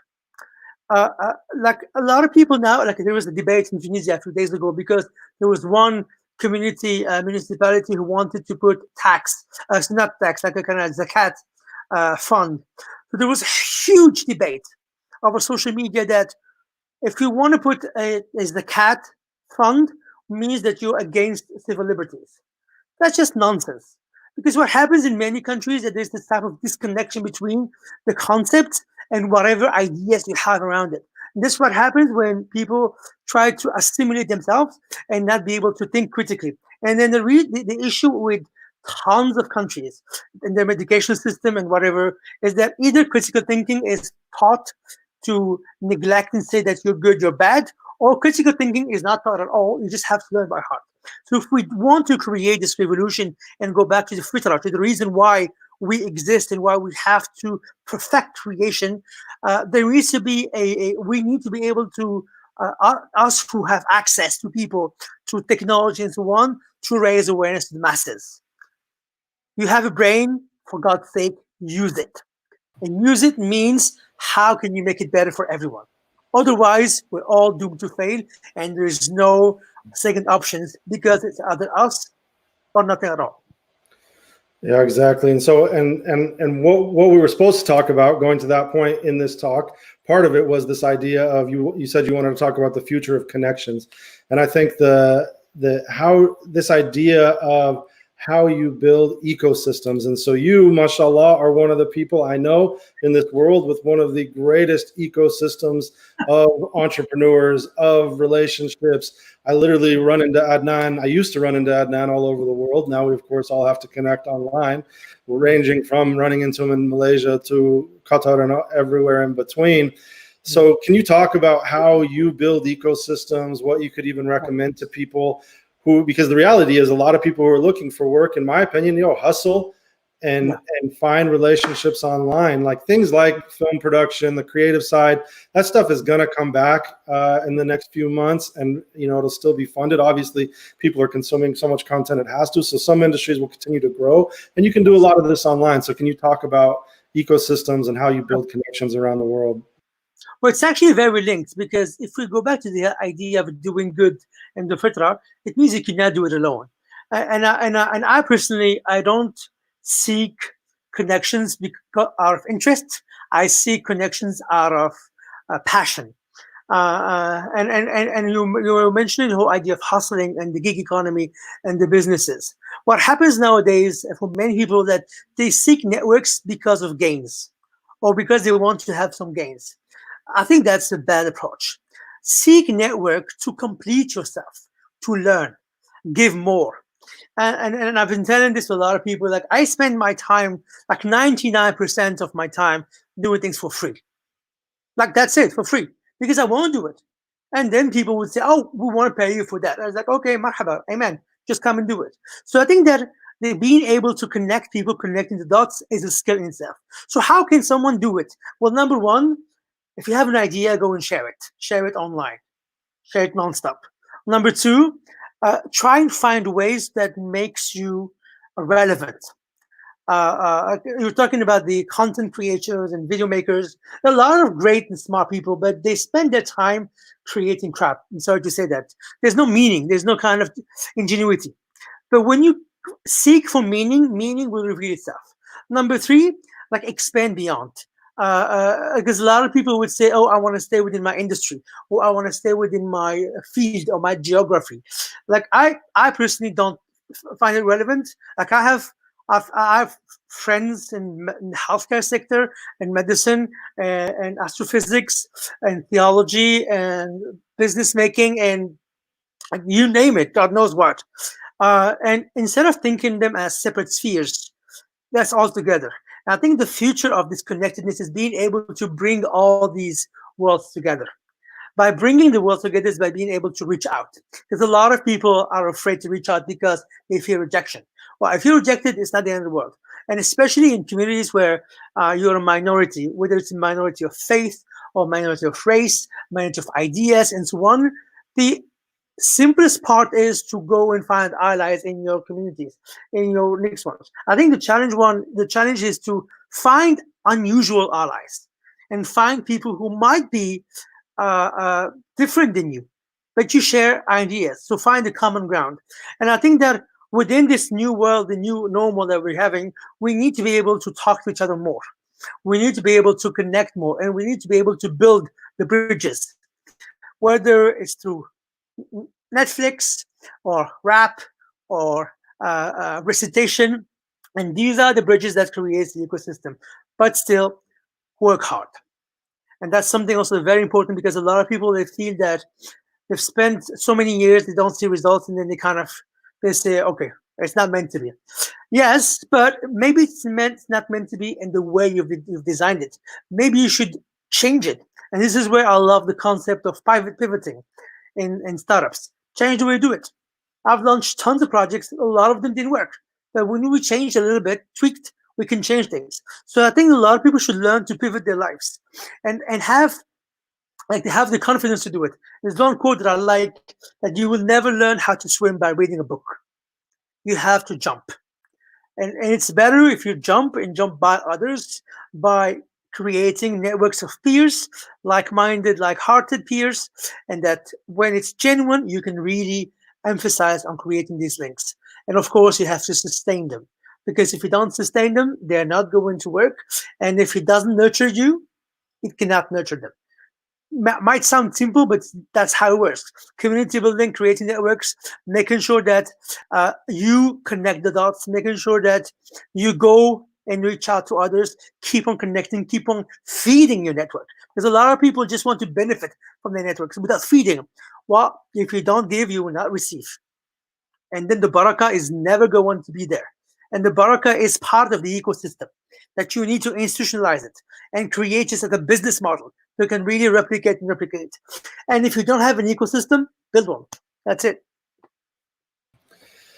Yeah, the barakah is part of the ecosystem. The blessing is part of the ecosystem, and the idea of giving, that's so powerful and important. And I think even this idea of connection in this time, we as Muslims were really blessed to have had Ramadan in the midst of this lockdown. Like, the rest of the world may not have had all this, spiritual blessing, this time to reflect, the practices that we have. And so that's what even the idea of connection, in my opinion, this pandemic teaches us two things about connection. One is connect with Allah, right? Connect with your creator, connect with your practice. Say, you're not a Muslim, you're not a believer, you may have a yoga practice, but you have to have a way to connect in these times, because if you don't, you will, like we see it, like walking around my neighborhood, people are going crazy in this quarantine. Like not crazy. I don't like to use the term crazy, but there are very deeply emotionally wounded people who don't know what to do without the ability to go do their normative routines. And so find a way to connect with your creator, with spiritual practice, because that will save you and serve you in this time. And then, like you said, find a way to connect. And I think what you're saying is have a very open heart, and to be able to connect with a broad group of people. And when you connect, I think that what the brilliance of what you're saying is connecting with a broad group of people can also will allow you to look at the world in many ways. If I wasn't friends with doctors, I may not have as much, or nurses, I may not have as much empathy for what's happening on the front lines of this situation. So yeah, man, we wanted to thank you for your time. There was Sister Nana Fairman, who's does really important work on ecology building around the world. She was making comments on what you were saying about social entrepreneurship and circular economy and economic sustainability. Thank you, Nana. We'll have to have you on the program soon as well. Any final words or prayers that you wanted to give, Adnane?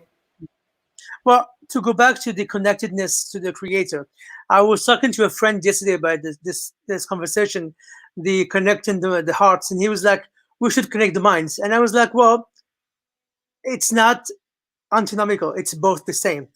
If you work with good intention, you can then pave your way. And I believe every Muslim should become a social entrepreneur, because the inheritance of faith is doing good and doing good for the others. And there's no harm that can happen to humanity if we disconnect our action and beliefs. And I pray and wish that all of us might be guided to be able to become the better version of ourselves and become the better versions for our world to be, because if we're not here, why on earth God created us? Thank you, Dustin. God bless you, and I hope to see you in real life very soon, inshallah.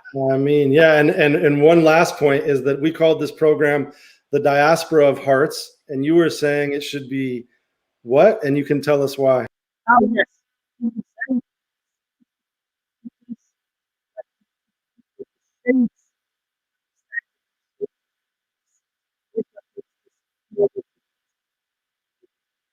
Unique. That's not because they are separated, but because we are all part of the same glass. So the mosaic of hearts, bringing it all together. Amen. All right. Thank you, brother. It's great to see you. We hope to see you soon. Assalamu alaikum. Assalamu alaikum. Take care. You too. So yeah, this final talk I'm really excited for is with Sheikh Musab Penfound. Actually, we're going to Sweden. It's called The Future of Hearts. And I think he'll have some really profound words for us. Unfortunately, like I said earlier, Mark Gonzalez and Soraya Hosni had to, for a very good reason, they were reunited today after being separated for 2 months because of this pandemic. Mark was stuck in the United States, and he finally got back to his family in Tunisia a day earlier than they were expecting. So alhamdulillah, may Allah bless them and their family, and may Allah unite all families who are divided around this world. So yeah, next we'll go to Sheikh Musab Penfound in Sweden. Sheikh Musab Penfound was born and raised in Manchester, England, and after a 2-year journey, he entered Islam at the age of 18. Since 2005, after an interim period at the University of Manchester, attaining a degree in Arabic language and history, he has been living in the Muslim world with time spent in the lands of both Egypt and in southern Arabia, in Tarim, Yemen. On his travels, he has been studying a full-time under a variety of scholars, each with unbroken chains of scholarly transmission back to the Prophet Muhammad sallallahu alaihi wasallam. He has received formal training through a classical syllabus, right? MashaAllah, Sheikh Musab is really a beautiful brother. We've met in Indonesia and in Malaysia with Habib Omar. Alhamdulillah, he's a direct student of Habib Omar. So now we go to Sheikh Musab Penfound. Hopefully, if I can get my laptop to work.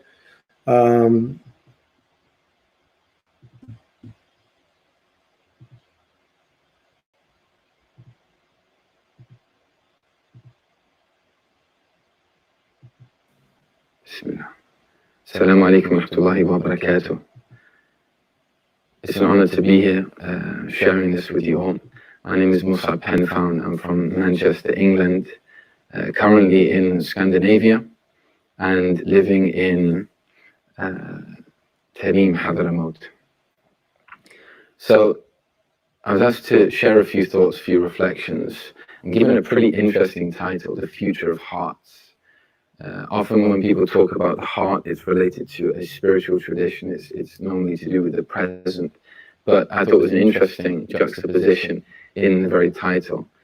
In my own experience as a convert to Islam, as somebody that came from a very different worldview and is still on a journey of embracing that reality, I've always found it really interesting to see how Muslims view the world. And I think what's really important, and I'd like to reflect a bit upon, is the way that we see the world and the lenses that we use in order to see it, and how we use that lens, how we get in contact with that lens. Often due to understandable, and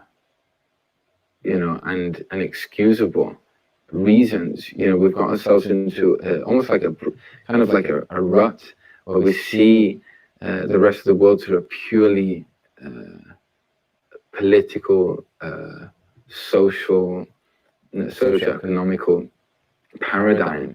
And I think what's really important is that we really start to, if we're going to progress and really leave like a legacy to future generations, we're going to have to hone it in on a more accurate paradigm, and it's going to have to come to something which is a bit more healthy, a bit more positive, and ultimately, really, the narrative is not defined for us.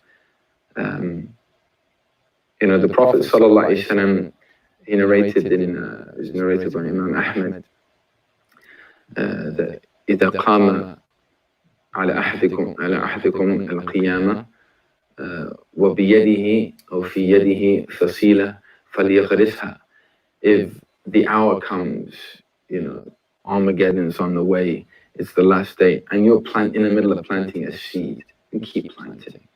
And within this prophetic narrative, it's showing us, irrespective of what we may perceive to be like an inundation of enmity or you know, an active dismantling of something which we hold very, very dear to ourselves, you know, our tradition, our Prophet, and people still keep on doing what you're doing. Don't be distracted by that, because that's not your narrative. And I think in terms of why this is of absolute centrality to the heart, is because, you know, it's alluded to in the tradition where the Prophet said that inna fil jasadi la mudgha, indeed in the body there's like a clump of flesh. And he is referring to the physical heart in this reality, but also alluding to something of its mystical, unseen reality and the implications of it. إذا صلحت صلح الجسم كله. If it becomes rectified, if it becomes cultivated, if you tend to this faculty within your being, صلح الجسم كله, the entirety of your being thus becomes rectified. The entire body becomes healthy. وإذا فسدت فسد الجسم كله ألا وهي القلب. And if it becomes corrupted, foul, putrid, neglected, then so too does the entire body. Now, if we're talking about the body as an extension to ourselves, often, you know, it's quoted from Rumi that yesterday I was clever, you know, I was a smart guy, I was clever. So I wanted to change the world. But today I'm wise, so I've decided to take, you know, charge of my own self, to change myself, to rectify myself. And often, you know, I think, you know, amongst the youth, it can seem like a real disempowering thing. Like, you just got to be kind of like some kind of like abstracted, spiritualized person that actually has no real active, proactive engagement within society. And the reality is the absolute opposite. You know, but what it's saying is that this is the prophetic strategy for being absolutely active, for being truly a conduit for change, a conduit for influence. You've got to take care of yourself. You've got to weed out those discrepancies and elements within the heart, such as envy, such as arrogance, such as all of these kind of things. And this is the baseline. This is the foundation. You know, and were this not to be the case, then the greatest reference that we have, the archetypal, you know, source of beauty, the Prophet Muhammad sallallahu alaihi wasallam, he wouldn't have spent those formative years training, cultivating those blessed people around him upon this reality. You know, being people who know the realities of devotion, who we're aiming for. You know, I think a lot of the feeling of disempowerment comes because people feel that they're locked into this linear kind of, you know, understanding of the world of oppression, the world of unfairness, the world of absence of justice. And when we root ourselves and to know, inna lillahi wa inna ilayhi raji'un, we're for and we're from Allah, and unto Him we're returning back. This is now coming much closer to a far more authentic and Nabawi prophetic worldview, which is absolutely empowering, you know. And I think, you know, what we need to do on a practical level, we need to like tend to our hearts, tend to our families, tend to our communities, and this will have a spiritual ripple effect upon the society. You know, it's enticing, and you know, it's one of the real things that the ego loves to relish in. It you know, it has a large appetite for when we're told to take on Goliath, but the Goliath is within us. Within us, we need to, like, you know, be really attentive to the mayulat and the inclinations and the things that we incline towards or incline away from, and really have once again our sights focused on the goal. I think, you know, cultivating the heart, in my experience and what I've seen in terms of just visiting various communities worldwide, is when it becomes heart-centric, it's empowering in that people, it's like singing, as you say, you're singing from the same hymn sheet. There's a reality to a collective consciousness that if our hearts are connected towards the goal in the right way, according to the correct, healthy, holistic methodology, then we can start to not hate on one another. Why are they doing? We're on the same team, and if we have hearts which are filled with, potentially with envy or conceit or pride and these kind of things, all this is going to do is going to stint our growth, and it's not going to lead to a healthy and vibrant future. We need people who are dynamic in our ummah. We need people, on all sides. There's a diversity within the great breadth of the ummah, in the way that we think, in the way that we act, in the way that we behave, and all of it is under this great umbrella of the Prophet Muhammad sallallahu alaihi wasallam in his teachings. But the expression for and the scope for diversity is almost one of the signs of Allah subhanahu wa ta'ala, the differences in your tongues. This is something to celebrate and something we're to use it in order to call to Allah subhanahu wa ta'ala in a way which is authentic and which is genuine and which is ultimately pleasing to Him. I think it's important to really to look through the lens of the heart, because by it, it's not just an empty kind of moralistic virtual theory that we have for the religion. It's not just to have to be a good guy. We need good people, but true goodness in our tradition is something where you have an outward expression of character or behavior, but it's rooted and it's internalized to the power and the focus of intentionality. The intention of the true believer is greater than the actual works that they do. And anything that we can do is always going to fall short. But the orientation of our souls, if it's back to the divine, if it's seeking the good pleasure of Allah and the closeness to the Prophet Muhammad sallallahu alaihi wasallam, then it's going to have a transformative effect. Even if what we have to hand is not that much.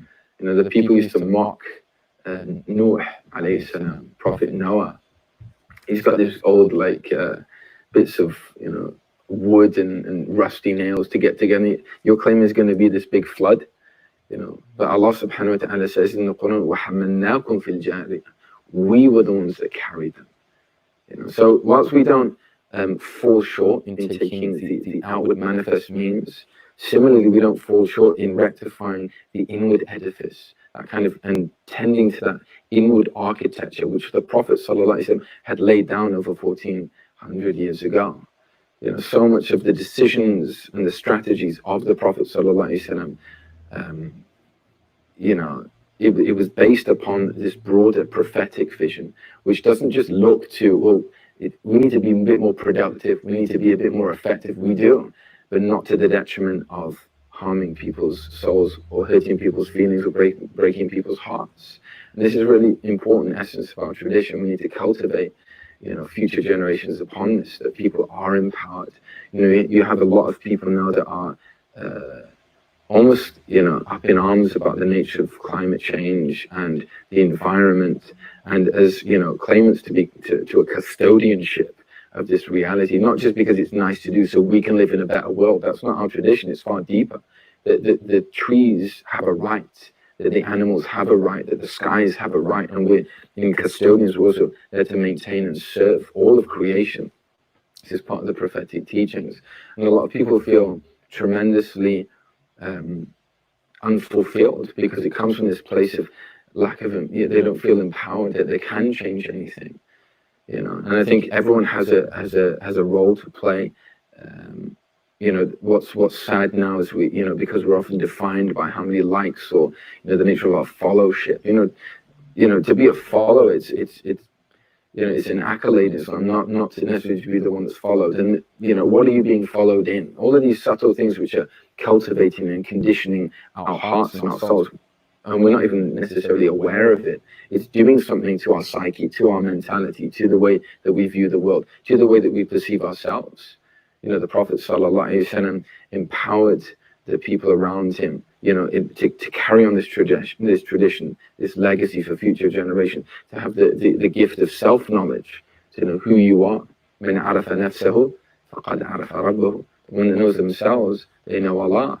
And the more in tune we are, not just ingratiating with ourselves, the luxuries and the impulses and the appetites, that's actually a veil.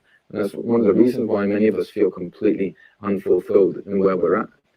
And I think, the doctors of the world, the engineers, the mechanics, the strategists, the politicians, everyone needs to be, if we gravitate towards this central meaning, then we're authentically an ummah, with this collective body of souls united in this reality of collective consciousness, and we're heading somewhere. We're on a journey, and the future on an individual level we should always be mindful of. Sooner or later we're going to leave this earth, we're going to transition into a different place, and what kind of legacy do we want to leave behind, and what do we want to take with us? إنما الأعمال بالنيات وإنما لكل امرئ ما نوى. Actions are purely and solely rooted and governed and verified by their intentions. The intentionality, the reason, your agenda, your motive behind that which you do, even if it seems good, is ultimately judged and ultimately only real in accordance to the reality of the intention which fuels it. وَإِنَّمَا لِكُلِّ امْرِئٍ مَا نَوَى, and everyone shall get that which they have intended. So we need to also be people, if we're going to authentically attach and connect and really dissolve ourselves into this great tradition of a prophetic vision, a prophetic paradigm. It's for the long term. It's not just within this life. How do we want to, the ramifications of what we do in this life impact and resonate throughout our eternity? These are real things. How many people think they're gonna, we all have this kind of like, I'm probably gonna live to around 70 or 80. How many people do every single one of us know that they died far sooner than anyone would have expected, them to go? It was written. We have to be mindful of these things. And, it's not to sound morbid or kind of, but really it's, once again, it's empowering. If we're active in the present, then we have an accurate diagnosis for our condition, and we can, work on a prescription. I think a lot of the time, some of the challenges in thinking about the future as a Muslim is because we don't really know who we are, where we're going. We haven't got anything to really stand upon. And what a focus and heart-centric approach does, constantly scrutinizing one's own intentions and one's agendas and one's motives, cultivating one's character, cultivating one's speech. This is the most empowering thing. This isn't just like a nice spiritual thing to do on the side. What this does is it fuses anything that you do, any projection that you have, anything that you have to give and serve, the world with, and it with something which is absolutely real and truly influential. These are the real influences. The people, they don't need the marketing strategies. They don't need those kind of things. They're people that are locked into a deeper reality, connected to a deeper reality. And we need to be connected to these people, the inheritors of this tradition, the inheritors of that which the Prophet ﷺ bequeathed to every single one of us. And we're a tradition which is about accessibility. We need to make these things accessible. May Allah make the future beautiful. And they say if you really want to cultivate the future, then you look within and you look in the present time. What are you cultivating now? That's what you're going to reap within the short, mid-term, and long-term future. So may Allah allow us to be people of presence, to understand the beauty of presence, to understand the beauty of being mindful and conscious of our own words and of our behavior and of our actions. And, may Allah make us people that truly serve Him and His beloved Sallallahu Alaihi Wasallam. Some of the most beneficial of people, or the dearest of people rather to Allah, those which are anfa'ahum li'ayalih, people of real benefit to His dependence, the dependence of Allah. And this doesn't just say the Muslims. We need to be people who are bastions of just goodness. People often they don't look at the details. What vibe are you giving off? You could be projecting or publicizing or promoting oneself in a particular way, but in looking at the heart, that's what people are able to read. People are able to read something which comes from a much deeper faculty within every single one of us, and they need to see goodness. They need to see light. They need to see sincerity. We need to move away from hypocritical, institutionalized, ways of being, modes of being, and we need to really start to keep it real. People are in need. People are in real need. Alhamdulillah, there was a lady which took her shahada last night here, and just people are searching. You can see in people's journey, we need to be conduits just to, to have the magnanimity, just to open up to people. We can only do that if we've worked upon our hearts and we're able to cradle these gifts, which ultimately we've been given. None of us have ever earned or we're not deserved of. But we can carry it and bear it with humility and with insight and with wisdom and with passion and with beauty. This is a legacy, and this is the legacy of the Prophet ﷺ, the one that would spend every single night weeping for his ummah out of care. May Allah make us people of care. May Allah make us people of sincerity. May Allah subhanahu wa ta'ala allow us to be in tune with our hearts, to have pure hearts, and ultimately, for the future of this ummah in this world to be a future of beauty and prophetic beauty. And when we're all raised on the day in which neither wealth nor progeny shall avail except for the one that comes to God with a sound, cultivated, rectified heart. May Allah allow us to be people of vision. May Allah bless this work and every single person which has contributed towards it, and be a means and a conduit to spread all of this throughout the globe. The times now, and the time we're really in need. The ummah is in need, and we're all in need, and we need to work together as a team, to our hearts being connected upon this reality. وبالله التوفيق وصلى الله على سيدنا محمد وعلى آله وصحبه وسلم والحمد لله رب العالمين. MashaAllah. Ameen, ameen. So yeah, Jazakallah khair to everyone. Jazakallah khair to Shaykh Musab. That was a really beautiful talk. If you want to support our work, we have a launch good going on at launchgood.com/build global Muslim life. What's coming up next? We have a really amazing film festival that's going to be the first global Muslim Eid film festival. You can check that out on our website. Here, I'll show you the page. This is the film festival. We have a really incredible group of films from all over the world. The opening night film is a beautiful film by our sister Yasmin Ahmed, rahimahullah, who passed away about 11 years ago, but she was an incredible filmmaker from Malaysia. And so we're really excited. You can register on the website. We have this film with Khabib Nurmagomedov, the Dagestani Chronicles, The Anatomy of a Fighter, with the director Will Harris. We're having this big conversation about Ertugrul with Hind Maki and Riyad Minty from TRT World, and talking about this as the really first global Muslim diasporic show that really proves us as a market around the world. We have this film with Fanafi Allah that created this amazing 3-hour documentary about Qawwali music in Pakistan.